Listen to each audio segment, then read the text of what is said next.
আসসালামু আলাইকুম বন্ধুরা, আমাদের আজকের বিষয় হচ্ছে ফিল্মোরা দিয়ে কিভাবে ফ্রিজ ফ্রেম ইফেক্ট দেওয়া যায়। তো চলুন শুরু করা যাক।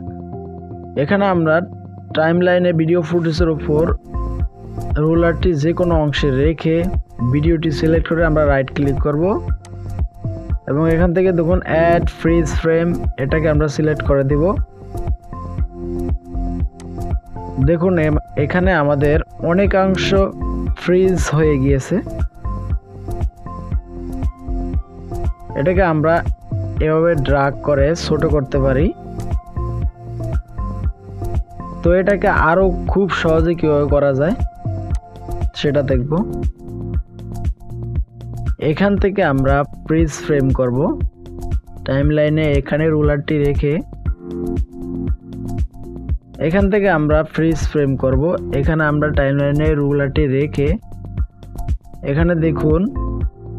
এখানে দেখুন স্ন্যাপশট নামে একটি অপশন আছে, ক্যামেরা আইকন। এটা আপনারা কন্ট্রোল অল্ট এস দিয়েও করতে পারেন। এখানে আমরা একটি ক্লিক করব। ক্লিক করার সাথে সাথে দেখুন আমাদের একটি স্ক্রিনশট নিয়ে নিয়েছে। এটাকে আমরা এখান থেকে ইনসার্ট করব। তো এটা কিভাবে করা যায়, খুব সুন্দরভাবে আমরা এই স্ক্রিনশটটির উপরে রাইট ক্লিক করব। রাইট ক্লিক করার পর আমরা এখানে ইনসার্টে ক্লিক করব। এটা আপনারা করতে পারবেন শিফট আই দিয়ে, শর্টকাট। এখানে ক্লিক করব। ক্লিক করার সাথে সাথে দেখুন আমাদের স্ক্রিনশটটি এখানে ইম্পোর্ট হয়ে গিয়েছে।